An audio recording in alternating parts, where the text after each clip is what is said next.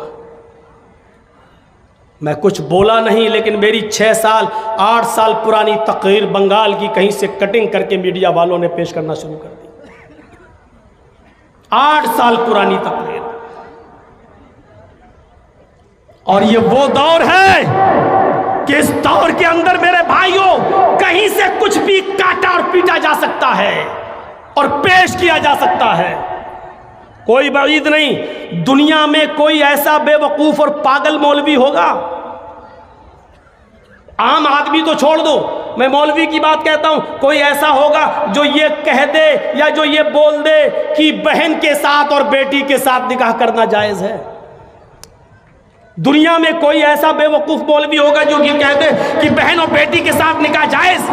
لیکن ایک جنسنگی ہجڑے نے، ایک بے غیرت نے، شاید اس کی یا تو ماں نہیں یا بہن نہیں یا بیٹی نہیں، بات کو کاٹ پیٹ کر اس طریقے سے سوشل میڈیا پر پھیلایا کہ دیکھو یہ مولوی کیا کہتا ہے، کہ یہ کتنی بڑی بدعقلی کی بات ہے کہ لوگ اپنی بہن اور بیٹی کا ہاتھ کسی دوسرے کے ہاتھ میں دے دیں اور دوسرے کا کباڑ کھانا اٹھا کر لے آئیں۔ جبکہ میں نے کرامتا اور فرقہ باطنیہ کے ایک لیڈر کی بات کو کوٹ کر کے کہا تھا کہ اس نے اپنی کتاب کے اندر یہ لکھا ہے، لیکن ان بے غیرت نے، اس کا پیسہ ملتا ہے، ان کو پیسہ ملتا ہے، کیونکہ یہ بغیر ہڈی ڈالے ہوئے تو کچھ کر نہیں سکتے، ان کے لیے باقاعدہ ہڈیاں ڈالی جاتی ہیں، اس لیے یہ ساری چیزیں کاٹ چھانٹ کر لوگوں کو ورغلانے کی کوشش کرتے ہیں۔ تو آج کے اس دور میں کچھ بھی ہو سکتا ہے۔ آپ کی ایک بیٹی کے مرتد ہونے پر 5 لاکھ روپے کا چیک دیا جاتا ہے، کچھ سالوں کے لیے گھر اور مکان بھی دیا جاتا ہے ان کی کمیٹی کی طرف سے لڑکے کو، اور 1 یا 2 بچے پیدا ہو جانے کے بعد گھر چھین لیا جاتا ہے، لڑکی کو بے دخل کر دیا جاتا ہے، اور لڑکے کو کہا جاتا ہے کہ اب ان لڑکوں کو لے جا کر بناؤ اپنے دھرم میں اور لاؤ اس کو، اور لڑکی کو بے یار و مددگار چھوڑ دو۔ کتنی ایسی لڑکیاں ہیں جو مرتد ہونے کے بعد جنہوں نے یا تو خودکشی کی ہے یا پھر انہوں نے جسم فروشی کا دھندا اپنا لیا ہے، کیونکہ وہ جیتے جی اپنے باپ کے گھر میں نہیں جا سکتی ہیں، کیونکہ باپ کے دروازے بھی ان کے لیے ہمیشہ کے لیے بند ہو چکے ہیں۔ کیا کریں گے آپ سمجھاؤ اپنی بیٹیوں کو اور بہنوں کو، یہ ابھی جوانی کی دہلیز پر ہیں، ان کی سمجھ میں نہیں آئے گا، یہ عمر ہی ایسی ہوتی ہے، یہ نہیں سمجھ میں آئے گا، لیکن آپ تو باپ ہیں، آپ تو بھائی ہیں، آپ کی ذمہ داری زیادہ ہے اپنی بہنوں کو اور اپنی بیٹیوں کو سمجھانے کی۔ ایوم امرات اذا صلت خمسہا وصامت شہرا واطاعت بالہا واحسنت فرجا، جو 5 وقت کی نماز پڑھتی ہو، روزہ رکھتی ہو، اور شوہر کی اطاعت و فرما برداری کرتی ہو، وہ احسنت فرجا، اور اپنی سطر کی اور شرمگاہ کی حفاظت بھی کرتی ہو، فلتدخل من ای ابواب الجنت شاءت، وہ جنت کے جس دروازے سے داخل ہونا چاہے ہو جائے۔ نوجوانوں، وہ مبشر اس انداز سے بشارت دیتا ہے، تمہیں بھی بشارت دیتا ہے، من یضمن لی بین لحییہ و بین رجلیہ اضمن لہ الجنہ۔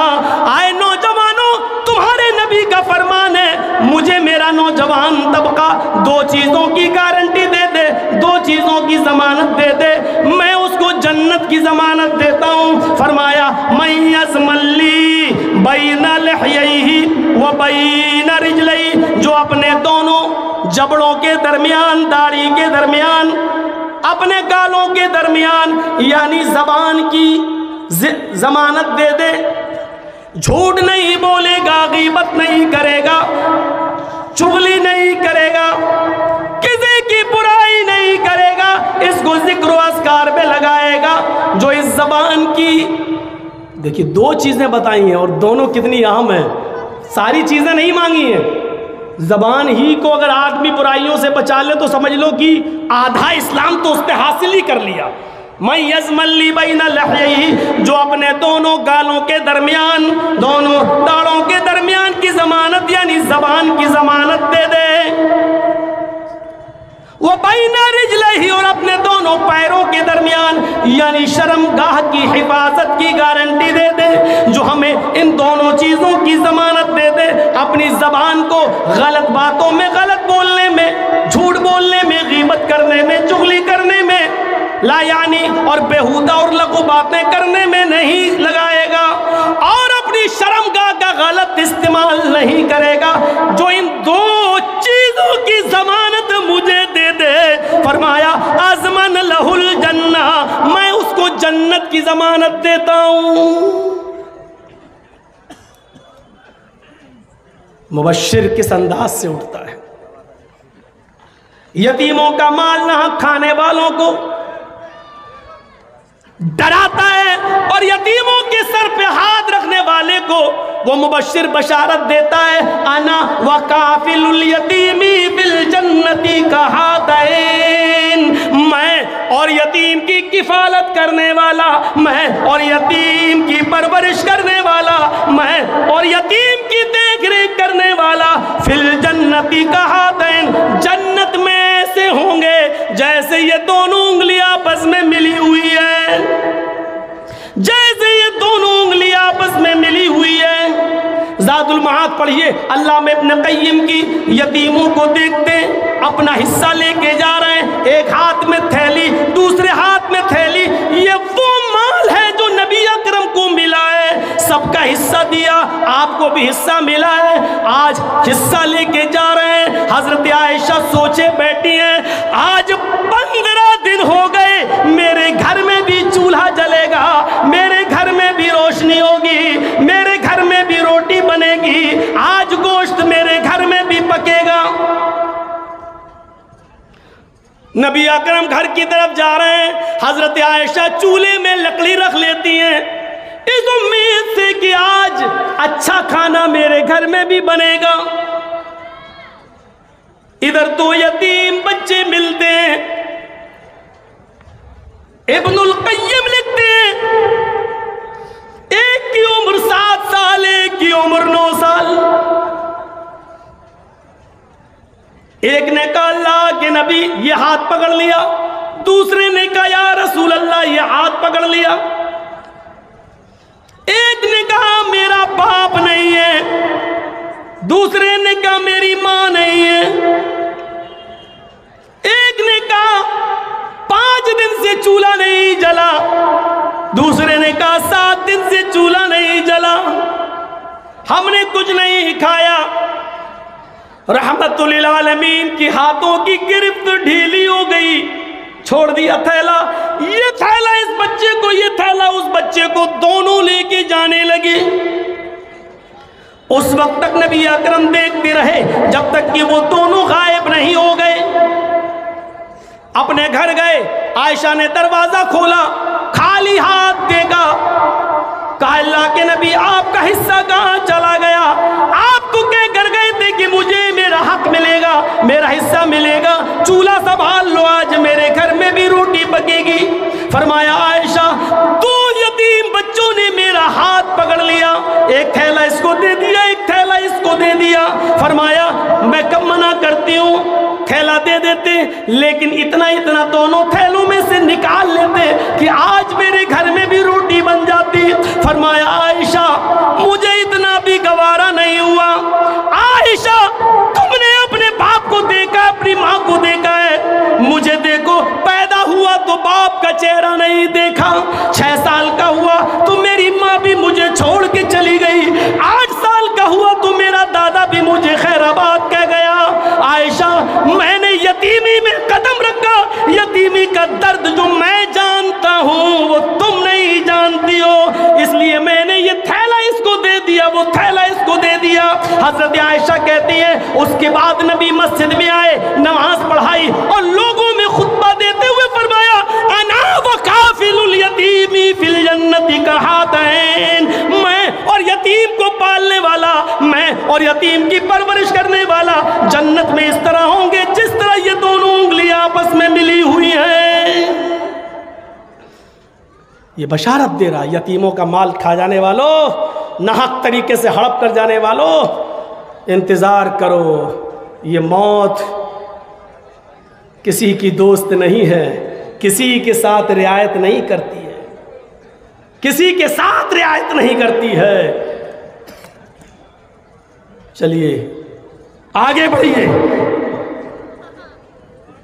یا ایھا النبی انا ارسلناک شاہدا ومبشرا ونذیرا، ہم نے آپ کو شاہد بنا کر بھیجا، مبشر بنا کر بھیجا، ونذیرا اور ڈرانے والا بنا کر بھیجا، برے کاموں پر، برے کاموں کے انجام اور جہنم کی خطرناک خوف و دہشت سے ڈرانے والا بنا کر بھیجا۔ اس میں کیا شک ہے کہ محمد رسول اللہ نے لوگوں کو اپنی زندگی میں برے کام کرنے پر جہنم سے ڈرایا، جہنم کی ہولناکی سے ڈرایا، جہنم کی کیفیتیں بتا بتا کر ایمان ان کے اندر پیدا کیا کہ لوگوں یہ حالات ہوں گے جہنم کی۔ کبھی وہ نذیر جہنم سے ڈراتے ہوئے کہتا ہے یوتا بجہنم یومئذ لہا 70,000 زمام مع کل زمام 70,000 ملک یجرونہا، رواہ مسلم۔ کبھی وہ نذیر اس طریقے سے ڈراتا ہے کہ لوگوں قیامت کے دن جہنم کھینچ کر لائی جائے گی، یوتا بجہنم یومئذ لہا 70,000 زمام، جہنم کھینچ کر لائی جائے گی، اس حال میں کہ اس کی 70,000 لگامیں ہوں گی۔ جہنم کی کتنی لگامیں ہوں گی؟ 70,000 لگامیں ہوں گی، 70,000 لگامیں۔ گھوڑے کو لگام ڈالتے ہو نا، ایک ڈالے چل دیے نا، لیکن جہنم کی لگامیں کیسی ہوں گی؟ کیفیت دیکھیے گا، نذیر کس طریقے سے ڈرا رہا ہے۔ 70,000 لگامیں، اور ایک لگام، ہر ایک لگام مع کل زمام 70,000 ملک یجرونہا، ہر ایک لگام کو 70,000 فرشتے کھینچ رہے ہوں گے، ہر ایک لگام کو 70,000 فرشتے، 70,000 فرشتے۔ اور فرشتوں کی طاقت کا اندازہ تو آپ کو معلوم ہی ہے کہ کتنا ہے، کوئی اس کا تخمینہ صحیح سے نہیں لگا سکتا کہ فرشتوں کی طاقت کیا ہے۔ حضرت جبرائیل کے بارے میں مجھے یاد ہے کہ جب میں جھنڈا نگر میں پڑھتا تھا تو ایک خطبہ مولانا عبدالرؤوف صاحب جھنڈا نگری نے بیٹھ کر جھنڈا نگر کی مسجد میں دیا تھا، اور اس وقت انہوں نے یہ کہا تھا جبرائیل علیہ السلام کے 360 پر تھے، میں اس وقت ان کے خطبے میں شامل تھا، کہتے جبرائیل علیہ السلام کے 360 پر ہیں، ایک پر کی طاقت کا حال یہ ہے کہ جیسی یہ موجودہ دنیا جس میں تم رہتے ہو، 50,000 دنیا جبرائیل اپنے ایک پر کے ایک کونے میں رکھ سکتے ہیں اور اس کو اٹھا کر آدھے آسمان پر لے جا کر زمین پہ پٹک سکتے ہیں۔ 360 پر، ایک پر کے ایک کونے کی طاقت کا حال یہ ہے کہ 50,000 دنیا ایک پر کے کونے پہ آ جائیں اور اٹھا کر لے جائیں اور آدھا آسمان تک لے جا کر وہاں سے پٹک دیں زمین کے اوپر، تو غور کرو کہ جب ایک فرشتے کے 360 پروں میں سے ایک پر کے ایک کونے میں کی طاقت کا یہ حال ہے تو پورے جبرائیل کی طاقت کا حال کیا ہوگا؟ اور پھر فرشتے کتنے ہیں؟ اور یہ جہنم جس کو ایک لگام کو 70,000 فرشتے کھینچ رہے ہوں گے تو 70,000 لگاموں کو کتنے فرشتے کیلکولیٹ کر کے دیکھ لیجئے گا۔ ہمیں تو نہیں لگتا کہ موبائل میں اتنی گنجائش ہو یا کیلکولیٹر میں، ویسے ہو بھی سکتی ہے۔ 70,000 فرشتے ایک لگام کو کھینچ رہے ہوں گے تو 70,000 لگاموں کو کتنے فرشتے کھینچیں گے؟ یوتا بجہنم یومئذ لہا 70,000 زمام مع کل زمام 70,000 ملک یجرونہا، مبشر نذیر اس انداز سے لوگوں کو ڈراتا ہے۔ حضرت انس بیان کرتے ہیں خطبنا رسول اللہ صلی اللہ علیہ وسلم خطبتا ما سمعت مثلها قط لو تعلمون ما اعلم لضحكتم قليلا ولبكيتم كثيرا۔ بخاری کی روایت پر غور کرو، اللہ کے نبی صلی اللہ علیہ وسلم حضرت انس فرماتے ہیں کہ اللہ کے رسول نے ایک بار ہم کو خطبہ دیا اور ایسا خطبہ دیا کہ اس سے پہلے میں نے اللہ کے رسول کی زبان سے ایسا خطبہ نہیں سنا۔ ما سمعت مثل قط، ایسا جاندار خطبہ دیا کہ اس جیسا خطبہ میں نے اس سے پہلے نہیں سنا۔ اس خطبے میں آپ نے فرمایا لو تعلمون ما اعلم لضحكتم قليلا ولبكيتم كثيرا۔ لوگوں جہنم کے تعلق سے جو باتیں میں جانتا ہوں اگر وہ تم جان جاؤ، جہنم کے تعلق سے جو باتیں مجھے معلوم ہیں اگر وہ باتیں تمہیں معلوم ہو جائیں لضحكتم قليلا ولبكيتم كثيرا، تو تمہیں دنیا میں ہنسی کم آئے گی اور رونا زیادہ آئے گا۔ تم ہنسو گے کم اور رو گے زیادہ، تمہیں ہنسی کم آئے گی اور رونا زیادہ۔ ترمذی کی روایت میں یہ ہے وَلَخَرَجْتُمْ إِلَى السُّعُدَاءِ وَمَا تَلَذَّذْتُمْ بِالنِّسَاءِ وَلَخَرَجْتُمْ إِلَى السُّعُدَاءِ تَجَرُونَ إِلَى اللَّهِ۔ ترمذی کے اندر یہ الفاظ زیادہ ہیں کہ تم اپنی ان بیویوں کو چھوڑ دو گے جن سے تم دنیا میں لذتیں حاصل کرتے ہو۔ وما تلذذتم بالنساء، تم عورتوں کو بھی چھوڑ بیٹھو گے اگر وہ باتیں میں تمہیں بتا دوں جو جہنم کے تعلق سے میں جانتا ہوں تمہیں نہیں معلوم۔ اگر وہ باتیں تم جان جاؤ تو ہنسنا کم آئے گا اور رونا زیادہ۔ اپنی بیویوں کو بھی لذت حاصل کرنا ان سے چھوڑ کر جنگلوں میں چلے جاؤ گے۔ تجارون الی اللہ، اور اللہ کی پناہ مانگتے پھرو گے، ایک جگہ گھس جاؤ گے اور اللہ اللہ کرتے رہو گے۔ میرے بھائیوں، نذیر اس انداز سے لوگوں کو ڈراتا ہے، نذیر نے اس انداز سے لوگوں کو ڈرایا۔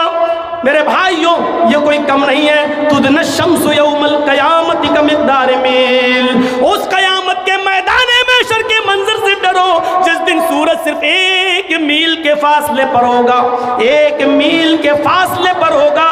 کمقدار میل، 1 میل کے فاصلے پر ہوگا۔ زمین جو ہے انسان کا پسینہ ٹپک رہا ہوگا، کوئی اپنے پسینے میں اپنے ٹخنوں کے برابر، کوئی پنڈلی کے برابر، کوئی گھٹنوں کے برابر، کوئی کمر کے برابر، کوئی کاندھوں کے برابر اس میں ڈوبا ہوا ہوگا۔ 1 میل کے فاصلے پر یہ سورج جو آج ہماری زمین سے موجودہ زمین سے 9 کروڑ 30 لاکھ میل کی بلندی پر ہے، جس کی گرمی کا یہ حال ہے کہ اس اکتوبر کے مہینے میں بھی شیروانی کے اندر مولوی جرجیز کی بنیان بالکل بھیگ چکی ہے، نچوڑو تو پاؤں اس میں پسینہ نکلنے لگے۔ اس اکتوبر کے مہینے میں جبکہ سورج بھی ہمارے سر کے اوپر نہیں، یہ دن بھر کے سورج کی حرارت کا، اس رات میں بھی اس کی گرمی کا یہ اندازہ ہے۔ جب 1 میل کے فاصلے پر ہوگا تو ہمارا حال کیا ہوگا؟ اور وہ بھی سلیم ابن عامر راوی اس حدیث کے وہ کہتے ہیں کہ عربی زبان میں میل کے 2 معنی ہیں۔ 1 میل تو مسافت الارض، زمین کی مسافت کو بولتے ہیں، جیسے 1 میل 2 میل گئے، 5 میل گئے۔ ایک تو میل یہ ہوتا ہے 1.5 کلومیٹر کا 1 میل، اور 1 میل سرمے دانی کی سلائی کو بھی بولتے ہیں، جس سے عورتیں آنکھوں میں سرما لگاتی ہیں، سرما لیا اور ایسے لگا، اس سرمے دانی کی سلائی کو بھی میل کہتے ہیں۔ ما ادری ما یعنی بالمیل، جو سلیم عامر راوی ہیں وہ کہتے ہیں واللہ ما ادری ما یعنی بالمیل، اللہ کے نبی نے کہا سورج 1 میل کے فاصلے پر ہوگا، اللہ کی قسم مجھے نہیں معلوم وہ 1 میل زمین سے 1 میل کی دوری پر ہوگا۔ یا سرمے دانی کی سلائی کے برابر ہمارے سر کے اوپر ہوگا۔ مجھے نہیں معلوم کہ میل سے کیا مراد ہے۔ یہاں اندازہ لگا سکتے ہیں کس طریقے سے نذیر نے ڈرایا، کس انداز سے نذیر ڈرا رہا ہے۔ وہ نذیر اس انداز سے بھی ڈراتے ہوئے ہماری ماں بہنوں کو بھی کہہ رہا ہے کہ نساء کاسیات عاریات ممیلات ومائلات۔ ایک ایسا زمانہ آ جائے گا کہ تم دیکھو گے عورتیں کپڑا تو پہنیں گی لیکن برائے نام کپڑا ہوگا، کپڑا پہننے کے باوجود وہ برہنہ ہوں گی، کپڑا پہننے کے باوجود وہ ادننگ ہوں گی، کپڑا پہننے کے باوجود جسم کے اعضاء ان کے دکھائی دے رہے ہوں گے، یعنی فیشن نام کا کپڑا ان کے اوپر ہوگا۔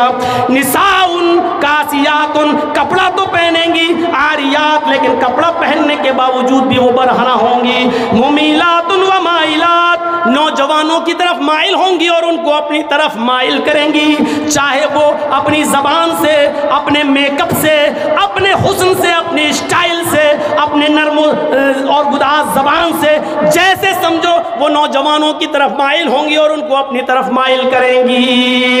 جب تم اپنے آنکھوں سے یہ دور دیکھ لو اور عورتوں کو اس طریقے کے کپڑے پہنتے ہوئے دیکھ لو تو سمجھ لو ایسی عورتوں کے بارے میں فرمایا لا يدخلن الجنہ ولا یجدن ریحہا، ایسی عورتیں کبھی بھی جنت میں داخل نہ ہوں گی، اور جنت میں داخلہ تو بہت دور کی بات، وہ جنت کی مہک خوشبو بھی نہیں پائیں گی، یعنی ایسی عورتیں بھی جہنم میں ڈال دی جائیں گی۔